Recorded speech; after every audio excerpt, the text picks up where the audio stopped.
Okay, so we left off Brian being attacked by the moose and having a tornado in his backyard or his front yard or his whole house, whatever you want to call it.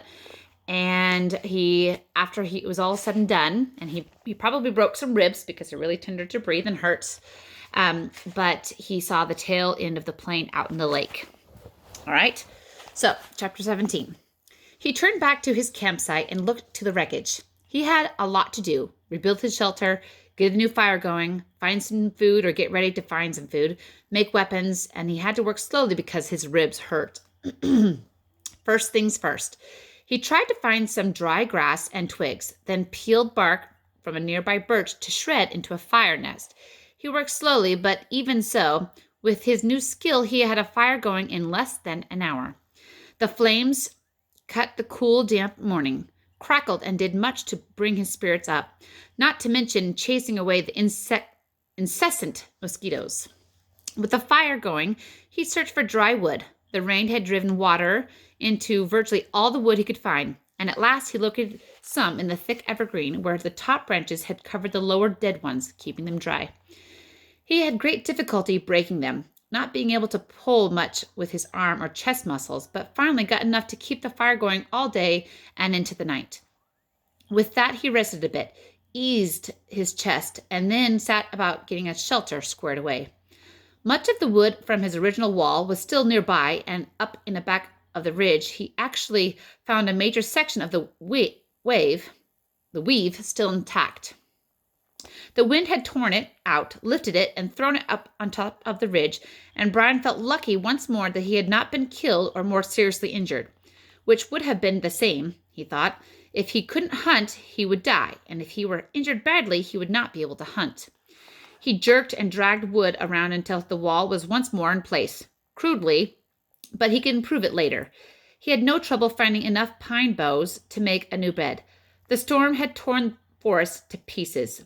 Up in the back of the ridge, it looked like a giant had become angry, and used some kind of massive meat grinder on the trees.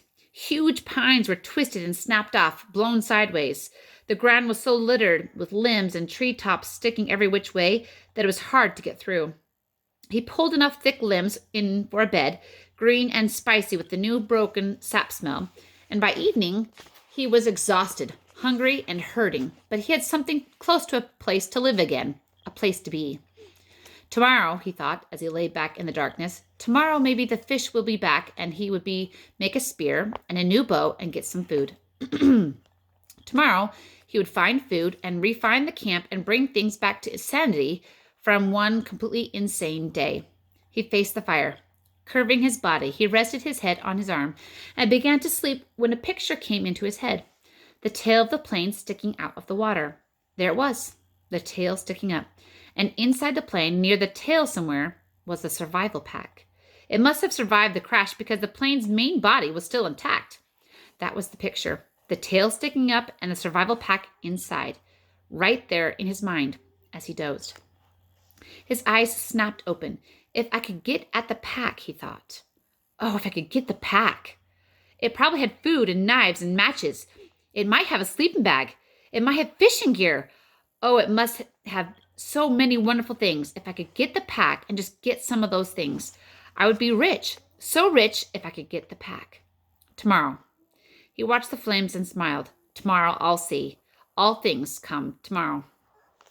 He slept, deep and down, with only the picture of the plane tail sticking up in his mind. A healing sleep. In the morning, he rolled out before true light. In the gray dawn, he built up the fire and found more wood for the day, feeling almost chipper because his ribs were much better now. With camp ready for the day, he looked to the lake. Part of him half expected the plane tail to be gone, sunk back into the depths, but he saw that it was still there. Didn't seem to have moved at all. He looked down at his feet and saw that there were some fish in his fish pen, looking for tiny bits of bait still left from before the wind came. He fought impatience to get on the plane project and remembered what he had learned. First, food, because food made strength. First food, then thought, then action. There were fish at hand here, and he might not be able to get anything from the plane. That was all a dream. The fish were real, and his stomach, even his new shrunken stomach, was sending signals that it was savagely empty. He made a fish spear with 2 points, not peeling the bark all the way back, but just working on the pointed end. It took him an hour or so, and all the time he worked, he sat looking at the tail of the plane sticking up in the air, his hands working on the spear, his mind working on the problem of the plane. When the spear was done, although still crude, he jammed a wedge between the points to spread them apart and went to the fishing pond. There were not clouds of fish, but at least 10, and he picked one of the larger ones, a round fish almost 6 inches long, and he put the spear point in the water, held it, then thrust with a flicking motion of his wrist when the fish was just above the point. The fish was pinned neatly, and he took 2 more with the same ease, then carried all 3 back up to the fire. He had a fish board now, a piece of wood he had flattened with his hatchet, that leaned up by the fire for cooking fish, so he didn't have to hold a stick all the time. He put the 3 fish on the board, pushed sharpened pegs through their tails into the cracks of the cooking board, and propped it next to the reddest part of the coals. In moments, the fish were hissing and cooking with the meat and with the heat, and soon as they were done, or when he could stand the smell no longer, he picked the steaming meat from under the loosened skin and ate it. The fish did not feel him, did not even come close. Fish meat was too light for that. But they gave him strength, and he could feel it moving into his arms and legs, and he began to work on the plane project. While making the spear, he had decided that what he would have to do was make a raft and push paddle the raft to the plane and tie it there for working base. Somehow he would have to get into the tail inside the plane, rip or cut his way in, and however he did it, he would need an operating base of some kind, a raft, which he found ruefully was much easier said than done. There were plenty of logs around. The shore was littered with driftwood, new and old, tossed up and scattered by the tornado, and it was a simple matter to find 4 of them about the same length and pull them together. Keeping them together was the problem. Without rope or cross pieces, the nails, the logs just rolled and separated. He tried wedging them together, crossing them over each other. Nothing seemed to work. And he needed a stable platform to get the job done. It was becoming frustrating, and he had a momentary loss of temper, as he would have done in the past when he was the other person.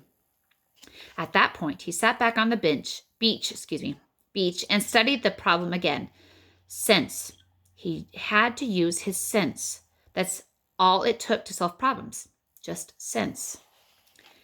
It came then. The logs he had selected were smooth and round and had no limbs. What he needed were logs with limbs sticking out.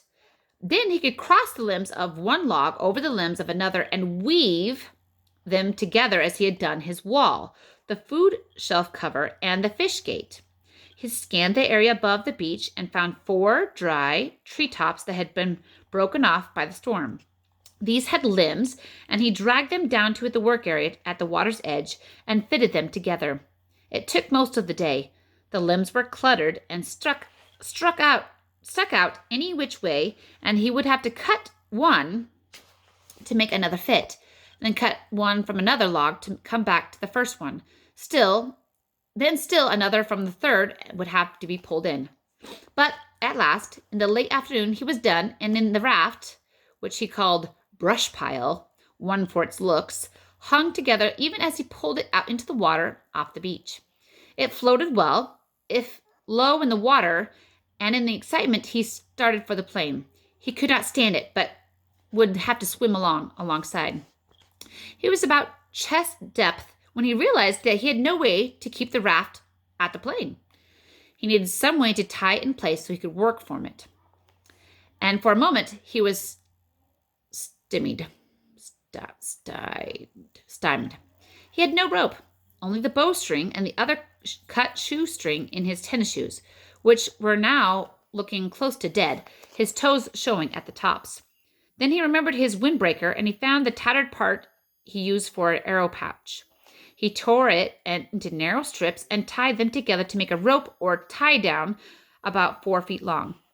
It wasn't strong, but he couldn't and he couldn't use it to pull a Tarzan and swing from a tree, but it could hold the raft to the plane. Once more, he slid the raft off the beach and out into the water until he was chest deep. He had left his tennis shoes in the shelter, and when he felt the sand turn to mud between his toes, he kicked off the bottom and began to swim. Pushing the raft, he figured, was about like trying to push an aircraft carrier. All the branches that stuck down into the water, dragged and pulled and logged themselves, fought any forward motion, and he hadn't gone 20 feet when he realized that he wasn't going to much harder than he thought. Wait, let me start that sentence again. All the branches that stuck down into the water, dragged and pulled, and the logs themselves fought any forward motion, and he hadn't gone 20 feet when he realized that it was going to be much harder than he thought to get to the raft, the plane. So he's saying that all the logs, the sticks sticking up and down were causing it, to pull it and not actually go. So he says it's a lot harder to get there. It barely moved, and if he kept going this way, he would just about reach the plane at dark. He decided to turn back again, spend the night, and start early in the morning. And he pulled the raft once more onto the sand and scraped it dry with his hand. Patience. He was better now, with impatience still ground him a bit, so he sat at the edge of his fish pond with a new spear and took 3 more fish, cooked them up and ate them, which helped to pass the time until dark. He also dragged in more wood, endless wood, and then relaxed and watched the sun set over the trees in the back of the ridge. West, he thought. I am watching the sun set in the west. And that way was north, where his father was, and that way was east, and that way south. And somewhere to the south and east his mother would be. The news would be on the television. He would visualize more easily his mother doing things than his father, because he'd never been to where his father lived now. He knew everything about where his mother lived.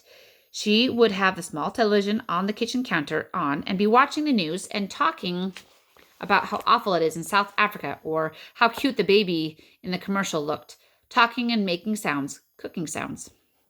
He jerked his mind back to the lake. There was great beauty here, almost unbelievable beauty. The sun exploded the sky, just blew it up with setting color, and that color came down into the water of the lake, lit the trees. Amazing beauty, and he wished he could share it with somebody and say, look here, and over there, and see that? But even alone, it was beautiful, and he fed the fire to cut the night chill. There it is again, he thought, that late summer chill to the air, the smell of fall.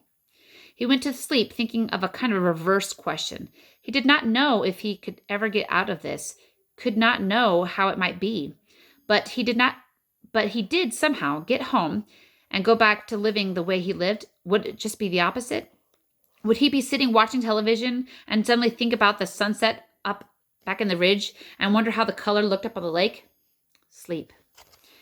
In the morning, the chill was more pronounced, and he could see tiny wisps of vapor from his breath. He threw wood on the fire and blew until it flamed, then banked the flame to last and went down to the lake. Perhaps because the air was so cool, the water felt warm as he waded in. He made sure the hatchet was still in his belt and the raft still held together, then set out, pushing the raft and kicking, swimming towards the tail of the plane. As before, it was very hard going. Once an eddy of breeze came up against him, and he seemed to be standing still. And by the time he was close enough to the tail to see the rivets in the aluminum, he had pushed and kicked for over 2 hours, was nearly exhausted, and wished he had taken some time to get a fish or two to have breakfast. He also wrinkled as a prune, ready for a break. The tail looked much larger when he got next to it, with a major part of the vertical stabilizer showing, and perhaps half of the elevators. Only a short piece of the top of the fuselage, the plane's body towards the tail, was out of the water. Just a curve of the aluminum, and at first he could see no place to tie the raft. But he pulled himself along the elevators to the end, and there he found a gap that went in by the hinges where he could feed his rope through. With the raft secure, he climbed up on top of it and lay back for 15 minutes, resting and letting the sun warm him. The job, he thought, looked impossible. To have any chance of success, he would have to be strong when he started. Somehow, he had to get inside the plane. All openings, even the small rear cargo hatch, were underwater, so he couldn't get at them without diving and coming up inside the plane, where he would be trapped. He shuddered at the thought and then remembered what was in front of the plane. Down in the bottom of the lake, still strapped in the seat, the body of the pilot. Sitting there in the water, Brian could see him, the big man with his hair waving up in the current, his eyes open. Stop, he thought. Stop now. Stop that thinking. He was nearly at the point of swimming back to shore and forgetting the whole thing, but the image of the survival pack kept him. If he could get in and out of the plane, or if he could just get into it and pull something out, a candy bar. Even that, just a candy bar, it would be worth it. But how to get at the inside of the plane? He rolled off the raft and pulled himself around the plane. No openings. 3 times he put his face in the water and opened his eyes and looked down. The water was murky, but he could see perhaps 6 feet, and there was no obvious way to get into the plane. He was blocked. The end. Well, chapter 17 done. We're going to stop there, and we will read more in a couple of days or so. See you soon.